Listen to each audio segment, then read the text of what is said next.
Three. What's going on? This is Dad. What? It's the Dad Podcast. We're checking in. We got exclusive. We got Coach Dunbar. Little man's gonna go run do his Fortnite like he does on a snow day. But make sure you do your spelling work. I don't have homework. He always got homework. But before you go, you got any questions you want to ask? What is gonna be my 2 picks? I don't know. So he does his weekly picks each week for football. So he wants to know, should he go Chiefs or should he go Bucks on Sunday? I'm going Chiefs. I think when you got elite players and you got elite coaches, man, that's hard to stop with what Kansas City does on offense and the players they have. I just think it's gonna be. I think it's impossible to stop that offense, man. It's like you can't shut it down. All you can really do is try to contain a little bit. Right, he's going Pat Mahomes. Okay. Bye. That's what it does. All right, well, as you see, this is Coach Dunbar and Coach Stanley. And like I've been saying, every interview we've had so far, everyone's had a different reason why I brought them on. And the reason why I bring this person on right here is, if you don't know, if you're not paying attention, the coaching scene in football, it's drastically changing. It's getting younger, and it's going to people who are making an impact. And not only does he coach at the high school level with his own team, but he's coaching, giving back to a lot of the youth and his programs that he runs. And I'm still remember when I was away in the military, I'm sitting there looking back and I'm paying attention to the stats and I'm seeing what LaSalle's doing, what Hendricken doing. I'm hearing about this quarterback, defensive back over at St. Ray's, who's putting St. Ray's back on the map. And I ain't never seen a quarterback probably drop back about maybe throw 6 passes in a game, but have about 300 yards rushing. Yeah. So I had to check back home with my boys and say, "Yo, who's this dude?" He goes, "Yo, he's the truth." And then come to find out, he played for the Intruders, where I started my football days. Okay, I didn't know that. More, and I'm like, I didn't know that. Yeah, that's what's up. I didn't know you played for the Intruders. Oh yeah, we're going over Coach Ty, Coach Stevens, Coach Nato, and then Coach Melissa. So I had them all, but it was crazy. Like just being away in the military and hearing the numbers, I'm like, St. Ray's is back on the map. And then afterwards, when you went to junior college and you come back, and all of a sudden, popping up at URI. Yeah. So I'm like, your footprint's been all over football, and now I see what you're doing now with your academy, what you're doing with your programs, and now I got you, congratulations again before we begin. Congratulations with Westerly, man. Appreciate it, bro. Big opportunity there. Yeah. And it had me doing a little research. I didn't even know the history, how far back Westerly football went. Yeah, it goes back to like the late 1800s, man. It's crazy. It is, and then I was saying that when you say state championships in Rhode Island, they got 16 of them if you go all the way back. Yeah, so I'm like, yep. So it's a big one. I ain't got none though, so you feel me? That's what's up. I'm happy. I'm going to a program that got the history, but I'm trying to come in and build off of that history. But I think we got to get back to that point. We haven't won a state championship since 2001. So like, all these kids that I'm training that are on my team, none of these guys were even alive when they won their last state championship, man. So that's definitely a goal of mine. Obviously, you want to come in, you want to have an impact on the kids, you want to do the right things. But at the end of the day, when you're competing and you're in a competitive sport, that championship is always a goal. Doesn't that just sound crazy though? In 2001, these kids weren't even alive. Nah, it's we're crazy. Talking about how I'm 30, man. So for me, like I can remember being like 2001, like that wasn't that long ago for me. You know what I mean? Like it was a long time ago, but it's like I still have those memories, man. But it's crazy that these kids are like, they're so young, man, and they weren't even alive at that point.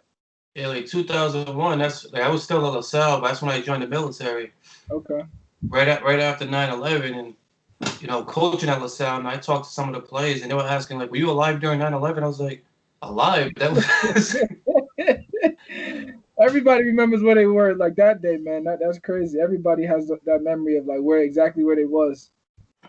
But like going back to the days at St. Ray's, man, what was that like being that dual threat on both sides and just playing for? To me, like growing up, St. Ray's was more of a basketball program. Yeah. Basketball and baseball with Sorrentine over there. Yep. What was it like putting the football program on the map? So man, for me, it's like I think coming up, like when I was in 6th grade, like middle school, like the goal was always LaSalle. Like when I was in middle school, like coming up, that's when like Lorenzo Perry, Charlie Gibbs, Lamb Cohen, that's when all those guys were kind of dominating at LaSalle. So like, and that's when they used to play the state championship on Cox 3 back in the days.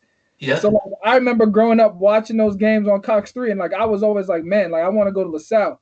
And I went to Bishop McVinney in South Providence. Oh, okay, all right. Yeah. So I didn't really like coming up, man. To be honest with you, man, I didn't have the academic piece. Like I was never like a bad kid, like a troublemaker, but I just wasn't focused on school at the time. You know, growing up in the inner city, man, it's like, you know, education isn't always pushed upon us. You know what I mean? That's something that, you know, we thinking about sports, we thinking about entertainment and stuff like that. So I guess I was a product of that, you know, as a kid, just my focus was completely on sports. You know what I mean? And like I wasn't being rude or disrespectful, but I just wasn't doing my work. So I actually didn't get into LaSalle. Like I applied and took the test to LaSalle, Hendrick, and I didn't get accepted. And my mom actually sent me to live with my uncle in Tennessee my freshman year of high school. Oh, wow. So, yeah, I went and lived in Tennessee my freshman year and like got to see what football was like down south. You know what I mean? And that was crazy because when I was a freshman, man, like we had classes in the school called weightlifting. So like all freshman football players during the school day, like, you know, like how people have gym, like instead of gym, it'd be like a weightlifting elective where like all athletes and stuff will go to the weight room and like lift weights and stuff. So, you know, like I got, you know, gotten like having the opportunity to see that up close and personal, man. I was like, man, like just getting to see like I guess what big time high school football is like, and being able to compete down there. Like I was a starter, and when I told my coach I was moving back to Rhode Island, like him and his family actually offered for me to move in with him and his wife. Like he was like a young guy that just got married. Like he tried to basically like kind of like adopt me almost to like stay with him, whatever. But like my mind was set. But like, you know, going down there just gave me like another confidence. Like, you know, being from Rhode Island. And they talk about down south football, and like I was one of the best kids on my freshman team, and that kind of just boosted my confidence of like, yo, if I can play down here, I can play anywhere. So like when I came back up to Rhode Island, you know, a lot of my friends were basketball players. Like growing up, like I had more, I would say more growing up in Providence, you know, everybody plays basketball. So I had more kids around me that was playing basketball, and I was going to St. Ray's. So, you know, when I moved back, I was kind of like, you know what, like, I'd rather just go be with my boys and go to Saints. And, you know, that was that. I knew they were Division I, and as long as I knew they were competing at the highest level, I didn't really care whether, you know, they were the big name or not. Yeah, and it's crazy because my nephew was at St. Ray's. He went there for basketball. What's and his he name? just, what's that? What's his name? It's Wade Winfield. Okay, gotcha. Yeah, he was there. He was there last year, and then they dropped out of D1. Yeah. So he ended up leaving, and he went over to East Providence now. Yeah, he wanted to play in the D1 league. Yeah, he wanted to play in D1, and they got Ruben over there coaching, Ruben Gossas. Okay. Yep. And he was trying to convince him to stay, but you know, for paying the money and it not being D1. Yeah, that's crazy. Basketball used to be crazy, man. Oh, that's when they had. I remember when they was watching them when they had Ubi over there. Oh yeah, Ubi too from the Intruders. Yeah. Ubi, remember his name for sure. Now, when you was at Bishop McVinney, was you there with Emory? Emory's actually my cousin. Oh, okay. Yeah, so Emory Outland, he's actually my cousin, but yeah, he's older than me. Yeah, he was another amazing athlete. Yeah, I mean Bishop McVinney, I would say if we talk in schools, man, Bishop McVinney produced a lot of athletes in Rhode Island, man. If you really look at it, like there's a lot of guys that came out of Bishop McVinney. And then, so when you went Pop Warner doing the Intruders, what coaches did you have over there? So there was a coach. His name was Rodney Bustello. Yeah, Coach Rodney. I played for Rodney. I played for the late Gary Correa. Yeah. Yeah. I played for Gary.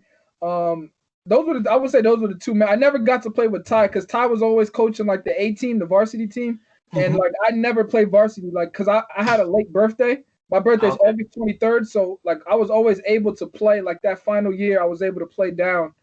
So like when I was in 8th grade, I was playing JV still. Gotcha. And then I went straight to freshman football in high school. Yeah, and it's crazy to see how the field looks now. That field's unbelievable. Oh man, I was actually over there the other day, man. It's crazy. That used to be the worst field in the state, probably. Yeah. And now we got the best field, so it's crazy. And it's too. And now the Intruders, they're not part of. Well, they still have their Pop Warner team, but they're doing independent too. Yeah, it's crazy nowadays, man. Like when we was growing up, it was just Pop Warner and preteen, from what I remember. Exactly. Yeah. And now it's like all kinds of leagues, travel teams, and stuff like that, which I guess is good because kids are playing more football. You know what I mean? But yeah, it's so many more teams and stuff nowadays too, man. It's crazy. Now, can you coach at that level, or are you strictly high school? So I would say I probably don't have the time to like really Yeah. commit to coaching at that level as far as like with a team. But going forward with what I do with Breakthrough Football Academy, I definitely want to start training like some middle school kids, like having some camps or some clinics specifically for that middle school age group because I think that is an important age group as well.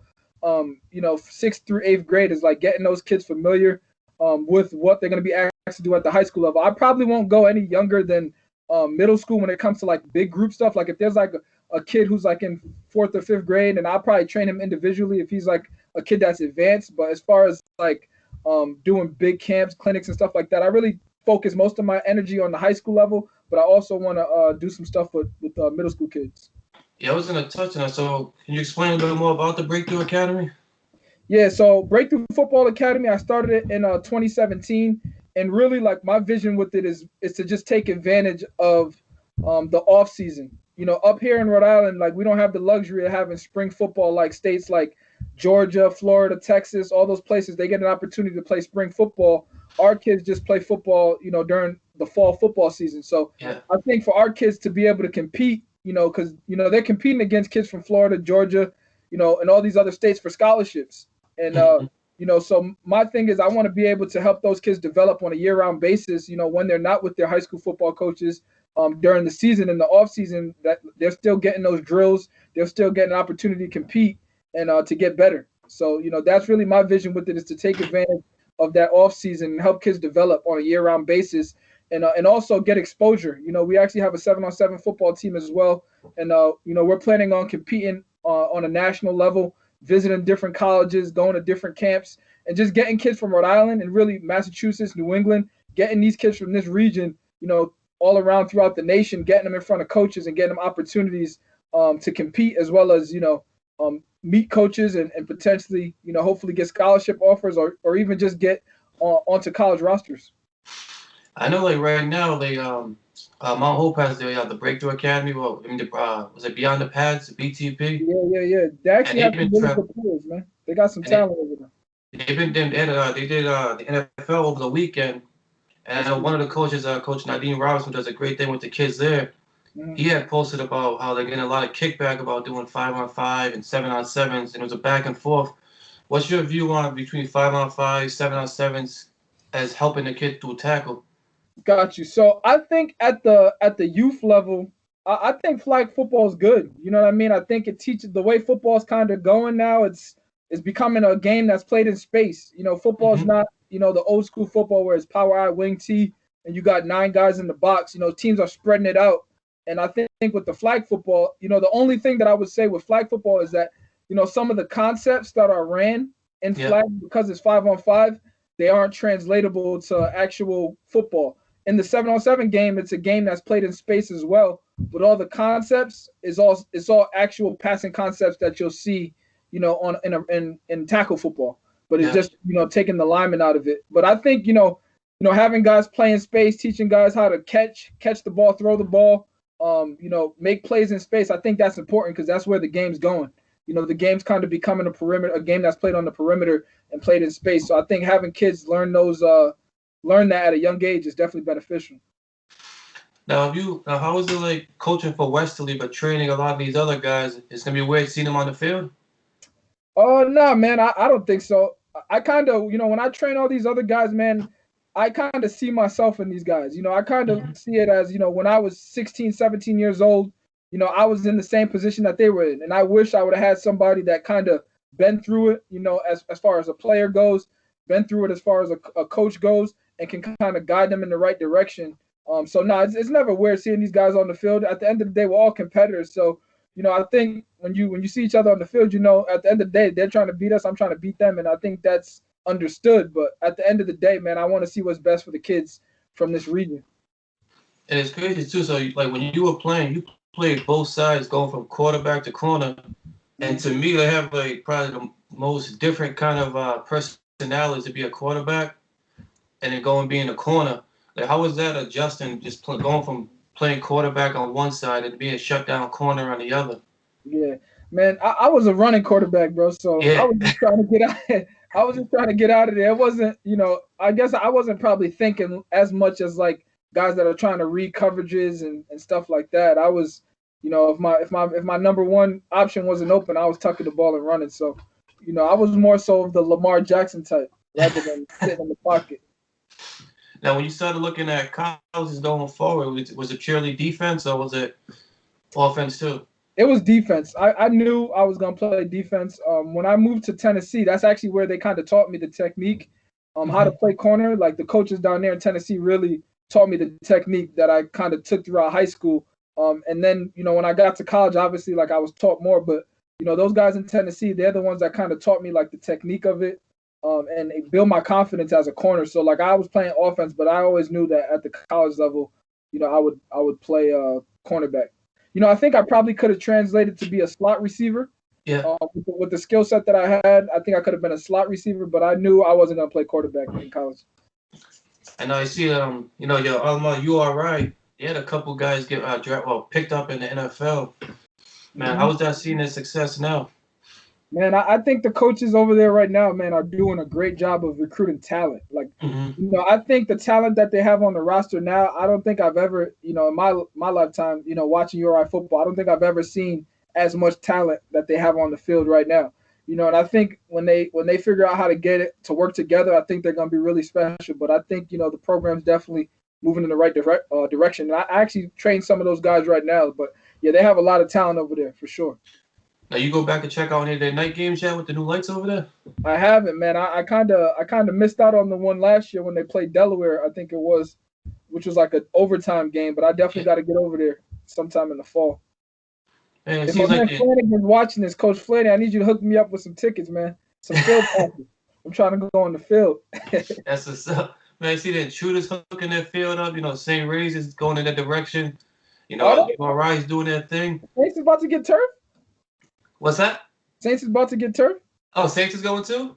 No, I was asking you. I thought that's what you said. Oh no, no, I was just saying Oh, all got you, these got you, got you. yeah, every time you leave somewhere, man, it's like they're getting better and better.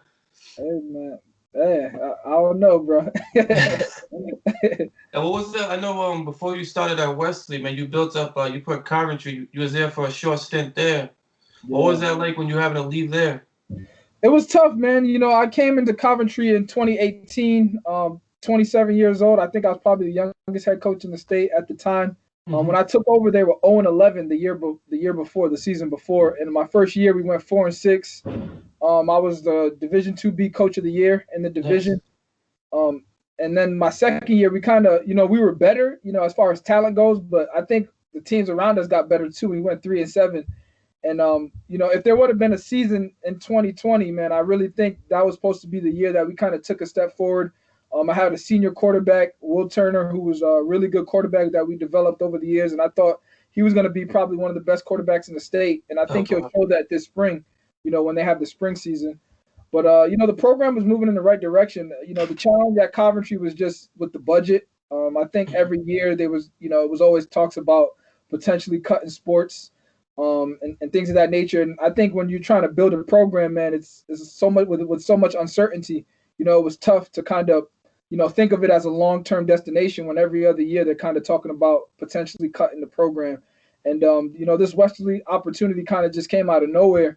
And at first, I wasn't really interested in it, but like you, when I started doing the research about like the program and finding out the history, man, I was like, man, like this is a lot of history here, and this might be a good spot.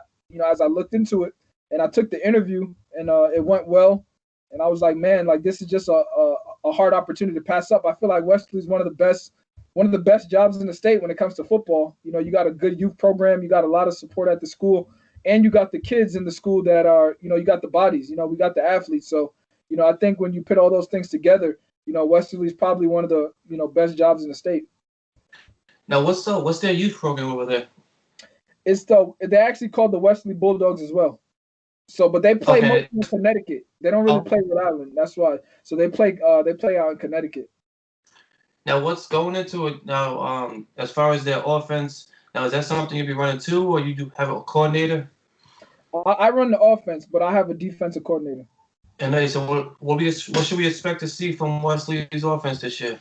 I think you can expect to see what you've seen from Wesley in the past is from an identity standpoint. As far as we want to be physically tough. I think we have probably one of the best offensive lines in the state. So, we're going to be able to run the football. That's what we're going to hang our hat on, is being able to run the ball, being physically tough. And I think, you'll see a lot of different formations. And, you'll just see, I would say we're going to be based off of just trying to run the ball and be physical up front, but also have the ability to do some other things. Now, with you being like a running team, how we talked earlier about the league being all spaced out and spread with flying and 7-on-7, how is that adjusting being like, as a coach, going from a team that does a lot of spread to playing against a team like, say, Westerly that's going to be pounded? How would that, as a coach on the defensive side? So what I think is, like, when people hear like spread, they kind of think like, 10 personnel, which means there's one back on the field, no tight ends, and they think that you're just throwing the ball all over the place. But, Westerly, we're going to be a spread team as well, but we're going to be a multiple spread. And what I mean by that is we're going to be able to have a tight end on the field. There'll be times where we have two backs in the backfield, and we're going to run the ball out of a spread offense. So we're not just going to run out of like under center power eye type stuff. We're going to run the ball out of a spread offense. So, spread can mean a lot of different things. It's a very broad term, but you can expect us to run the ball out of the spread. And from a defensive standpoint, I think, preparing for a team like us, because we're going to be multiple, from a formation standpoint, will look different each week based off of who we're playing. But we'll have the ability to run our base offense out of a lot of different formations. Yeah, I know, like, Alabama uses that perfectly, the way they spread out. Yeah, and that's a team that I want to model, like, as a high school level. Obviously, Alabama got some freaks. But from a high school level, as far as like an identity standpoint, like, Alabama's running the spread offense right now, but they're still a physical football team, and that's kind of what I want to be. And it helps to have a running back like Najee Harris over there too. Hey, we got some backs. I ain't gonna say no names. I'm gonna wait for the season, but we got some backs that I'm sure people will definitely be hearing about. That's what's up. Now, you guys gonna play in the spring, or you just wait until the fall? So the plan is to play in the spring. The league hasn't formally, came out with a schedule and stuff yet, but we're having like coaches meetings and stuff like that right now, with the Coaches Association, and the plan is to play in the spring. So as of right now, I'm preparing as if we're going to have a spring season. Nice. And now, are you guys with D3 or D2? We're D2. D2, all right. Yeah. And now, who's like the biggest competition for you guys this year? Man, everybody on our schedule. That's a start. Yeah, everybody on our schedule is the biggest competition. And one thing I love about Rhode Island football, as far as the coaches, man, a lot of the coaches, they're all, it's a close group and a close knit. Who's some coaches around Rhode Island giving you some advice? There's guys that I talk to. I would say, man, Willie Edwards is my guy. You know what I mean? Definitely. That's kind of like my big brother in the coaching world. He's a mentor. He's somebody that I try to pattern myself after. Willie's, had a lot of success at Moses Brown. He's a hard worker. He's a guy that works. He puts the work in. And, I think he kind of left a blueprint of how to run a successful football program. So, when it comes to guys that I talk to, as far as like, that I look up to, I would say Willie Edwards is a guy. There's also some other great coaches in the state that I talk to. I talked to Charlie from Woonsocket. I talked to Mike Washington, who's the offensive coordinator at Central High School. I talked to Blake from Pilgrim. I talked to Rich from Cranston West. I would say those are the guys that I probably talk to the most. It was nice. I seen a nice write-up about Willie with the LA Rams today. Yeah, I'm talking about his mentorship program. Yeah, my man started, high school football in Rhode Island. Now he's even having an internship with the NFL team. That's a crazy come up there, and that kind of just shows his work ethic, man, and how much time he puts into it and how committed he is to the game. And it's good to see too, because I mentioned in the previous podcast about Liam having his success with the Rams, and now he's over at Kentucky. Yeah. Is your long-term goal? Is your long-term goal to be a coordinator somewhere, or what's your long-term goal as far as coaching? Man, my long-term goal is to help the kids from Rhode Island, man. To be honest with you, that's my long-term goal, is to put Rhode Island football on the map, is to help kids, as many kids as I can from the state of Rhode Island, get opportunities to play at the next level, whether that's Division I, Division II, Division III, and to help kids from Rhode Island, develop as football players. As far as teaching them, I actually coached college ball in the past, so being able to teach them, the techniques and the skills that they need and help them develop to get to that level. So I would say that's my long-term goal, is to put on for Rhode Island football. And it's great because I mean I see the program you're running, man. I see so many of these drills that these kids are running, and I don't know how some of the guys that you work with, have not gotten like the calls or the chances they've gotten at the next level. One off the bat that everyone mentions is Angel Sanchez. Yeah. His skill sets were unbelievable, and there's just so much talent in Rhode Island. What do you think the next move is to get them out there? I know your program is, but to give advice to someone at that level who's like kind of getting discouraged when you have somebody like him who doesn't get those looks, but keep on working. I would say, first things first, man. You gotta, when you coming from Rhode Island, man, you gotta check all the boxes. You know what I Mm-hmm. mean? Like when recruiting, a lot of college coaches, when you're coming from a state like Rhode Island, they don't. You have to check all the boxes. You gotta have the academics. From a physical standpoint, you gotta meet the criteria as far as what they're looking for from a height, weight, speed standpoint. And then when they put the film on, you gotta be able to play. You know what I mean? So my advice to a kid that wants to play at the next level is first and foremost take care of business in the classroom because it doesn't matter how talented you are. You can be Yeah. the best player in the world. If you don't qualify with the NCAA requirements, you're not going to have that opportunity to play at the next level. Then the next thing is, from a physical standpoint, make sure you get in with different coaches, different trainers that can help you to physically develop and then just doing the best you can with your high school team and to make sure you got good film. But when you're coming from Rhode Island, man, you got to check all three boxes.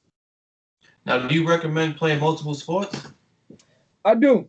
I played three sports coming up. I played football, basketball, like when I was growing up. And then when I got to high school, I started running track. And I think, multi-sport athletes are, some of the best athletes because some of those skills translate from sport to sport, especially when it comes to the skill players. You know what I mean? When it comes to the receivers, the DBs, I think those guys definitely want to be able, because it's all about athleticism. So you want to play as many sports as possible. And there's skills that translate with the linemen as well, as far as like wrestling and stuff like that, and even being mobile in like lacrosse or different sports. So yeah, I'm a big believer in playing multiple sports. Even though I coach a 7-on-7 team, we don't really try to conflict with high school sports at all. Yeah, I know that's one of the big things with the spring is like the spring season with football. It's gonna kind of mix up with some of the kids playing basketball, some other sports now. Now, have you been able to start working out with your players, or you just still waiting for? So the only thing we can do right now is, and it's restricted, but we can have some kids in the weight room. So Yeah. that's what we've been focusing on is getting after it on the weight room. There's still some restrictions as far as what you can do on the field, but we've been in the weight room. And I know that was like Rose. I can't think of her last name, but on the news had a nice little piece on you over at Westerly. And one thing she mentioned is the impact on your mom. But how's her impact on you as growing up and even currently today? I know she's crazy proud of you, but what's her impact been on you? I would say, man, just my mom is somebody that I know, like when you know that your parent, like, and my mom's not perfect and my family's not perfect, but when you know that your parent kind of did the best that they could possibly do to Hmm. put you in a situation to be successful, that's something that I can look back on and say, like, all right, man, I know that she did with the information that she had, with the resources that she did her best possible job of putting me in situations where I can be successful. And I think as a parent, that's all you can do is to do your absolute best. And that's something that I can say that she did. So, my love and my relationship with my mom is through the roof. Now, was it tough growing up with all sisters? Um, it was, but there's some age differences, and I think my sisters love me, so I don't know. You get a lot of love when you got a lot of sisters, but I was always playing sports, so I always had like guys around as well. I was always, I started playing football when I was 6 years old, so Mhm. Yeah, and it's crazy because like my son, like he does martial arts, mhm. and so he went for his black belt on Friday. He has to wait till today to find out if he has it. Oh So, wow. and if you Oh didn't make man, it, they so would. he's nice. Black belt? Yeah. Oh wow. Yeah, don't mess with him. Nah, Rap will tell you about him. He Don't mess scored with rap black a couple guys, man. times. That's crazy.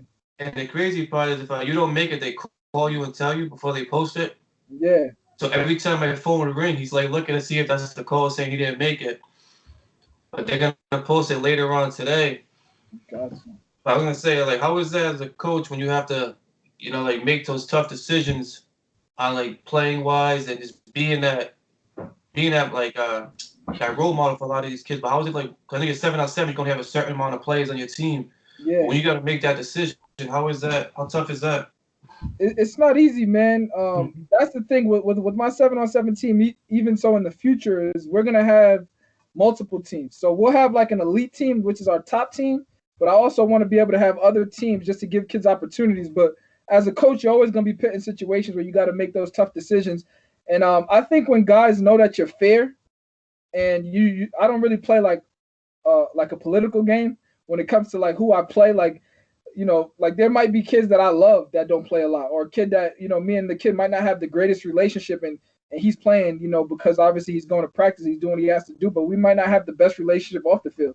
So I think guys view you as fair. It's easier for them to be able to take that I guess rejection when Mhm. they know that you're making the decision based off of what's fair and what's in the best interest of the team. I think guys can respect that, and at the end of the day, I think guys know, what I mean, where they are. Like, guys that have some self awareness, they'll know like if a kid is better than them or not. And when you make those decisions, I think if a kid has some self awareness, he'll be able to accept it a little bit better. Yeah, I had Coach Sim on. He's the hockey coach over at Cranston West, Okay. and he has a blog he does about mental health. Okay. And he was talking about as a coach, one of the biggest things a coach is being not just a coach, but being sometimes a father figure, sometimes just an ear to talk on. And he was saying, especially now with like the social distancing and the being out of school, he's getting a lot of more kids coming to him with like advice outside of the sport. Mhm. Like, how is that you like being so young and closer to their age, but still being that figure when they come to advice? Like, how is that just like, how does that feel as like being that mentor role and a Yeah, coach at man. the same time? Yeah, so for me, I think I operate in the football world. So a lot of times kids ask me, they do ask me, I would say more so about football related stuff. But Yeah. even so, it doesn't always have to do with, high school football. It may have to do with college football. It may have to do with, coach, like what's the best way for me to get recognized, or what's the best way for me to do that, or if they're having some problems at home, and I can kind of, bounce, like I can kind of share my experiences with them. Being so close in age, I think guys kind of look at me and they'll say, all right, well, coach probably been through this. Sometimes when kids see like their parents or they see older people, it's hard for them to relate with those people, But for me, I guess being a younger guy and guys knowing that, I played the game as well. And I like to have fun with my guys, and I feel like I like to love my guys. That's my thing, is I want to have a relationship where I love my players, and to have a good relationship with them. But at the same time, love isn't always just like a kumbaya type of thing. You might Exactly. love somebody and have to discipline them. You know what I mean? But I'm always gonna do what's in their best interest. But I would say, man, it's just being relatable to them. I think it makes guys open up to you a little bit more when you're relatable to them and they know that you care about them. It doesn't really matter what age you are. They'll be willing to open up and share some stuff with you. Now, have you ever any players kind of forget that you played and want to test your speed? I mean, nah, but I'm done, man. I'm not the coach that goes out there and tries to run routes and stuff anymore, man. I'm completely content with the way my football career went, and I'm good, man. I don't try to push it no more. Now, as far as your 7-on-7s, what's the next event you got coming up? So we're planning some stuff, man. I don't want to make any announcements right now Yeah. at the moment, but we got some stuff that we're planning after the football, after the potential spring season. And just follow us on social media. We're on Twitter, we're on Instagram, we're on Facebook, and we'll be posting out some stuff about what we got going on next. But I don't want to make any big announcements just yet. You want to tell everyone where they can find you before we forget? Yeah, so you guys can find me on Twitter mostly. It's at Coach Dunbar _. Also at Breakthrough FBA on Instagram and Twitter. And that's pretty much it. Yeah, I'm not on any too much more. Yeah, nice.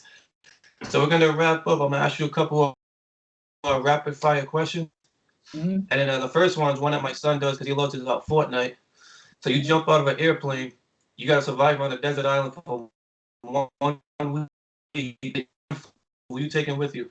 You kind of broke up a little bit, bro. My fault. So yeah, so you jump out of an airplane and it's you and 5 people and you gotta survive for one week. Who you taking? 5 people. All right. Well, there was a kid that I coached at Coventry. His name's Gavin Cooney. Yeah. He's kind of like an outdoorsy type of dude. Hmm. So if I gotta survive, I'm gonna have Gavin out there. I feel like Gavin will be able to kill something. I'm gonna have my man E Man Emmanuel Leak out there because he's a funny guy. He'll definitely keep the mood nice and cool.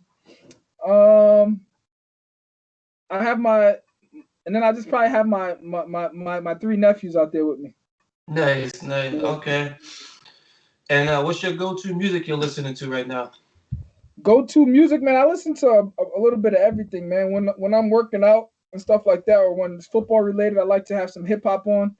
I'm a Christian, so like when I wake up in the morning, I'm trying to get my day started. I like to have some gospel music in my ear, just to, I guess, center me a little bit.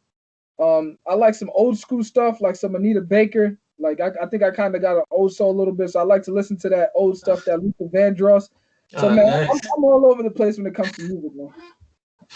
All right, so if you could it's you and four other people in a 5-on-5, all in your prime, 5 players you played with. Who's on your team? 5 players that I played with. Yeah. I gotta have my man Jordan Monk. I don't know if you know him, but he played at NC State. He was also me and him graduated together at St. Ray's. He was probably obviously Okay. the best receiver in the state at the time, and that's my guy. So I'd have him on the field. And honestly, man, if it came down to that, I'm gonna pick my 07, 08 St. Ray's teammates because we went undefeated, 13-0, and won the state championship. So I have my guy Gene Roussel, my guy Niall, and my boy Hans Hall from that team. So those would be my guys. We all graduated from St. Ray's and we won a state championship together. So I roll with those guys. Nice. And your go-to meal? Go-to meal. I would say I like to eat salmon, fish, and I'm pretty basic, man. Like some broccoli, some brown rice. Pretty Nice. basic, but I'm also Liberian. So my mom has a restaurant. It's called a Glorious West African Restaurant. When I go there, I like to eat some jollof rice. I'm a big jollof rice fan. Now, is that local? That's off Park and Elmwood. Yep, Park and Elmwood in Oh, Providence. nice. All right. Gotta check that out, definitely. Yep.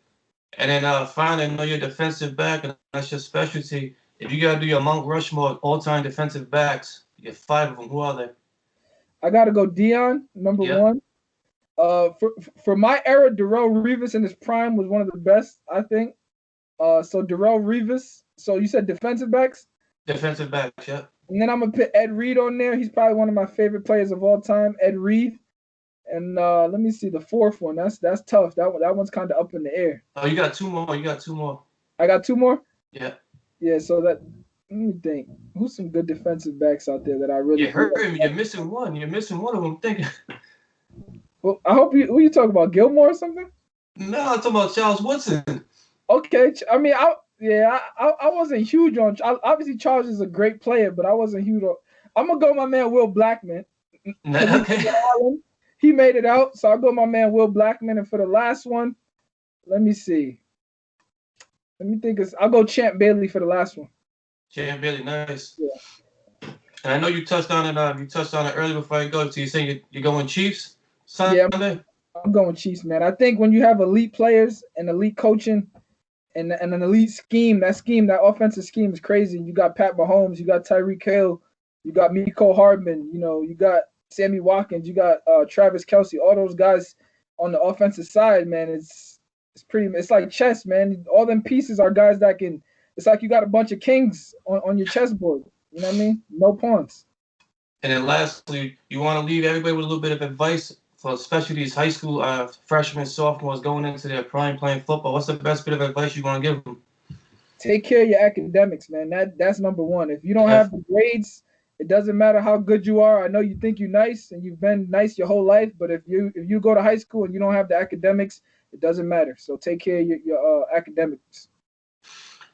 Thanks again, bro. I appreciate you coming on, and best of luck this year over at Westerly, man. Definitely have to check out a game. Just one was a little bit closer to Providence because that drive for Rhode Island is a long drive. Yeah. Well, definitely, man. I'll let you know. I'll let you know for sure. Yeah, definitely post that schedule. We'll be out there. Hopefully the fans can go this year. Hopefully the fans can get out there. I don't know about the spring, but hopefully at least by the fall. Yeah, definitely for the fall, we should have the fans out there. But I mean, even the spring, I know right now with the basketball. I don't think there's gonna be any fans this spring besides like family members, maybe like close family and stuff like that.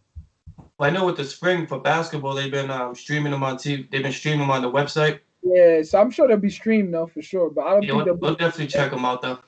Yeah. All right, bro. Thank you, man. I All right, appreciate it. best of luck, bro. Thank you.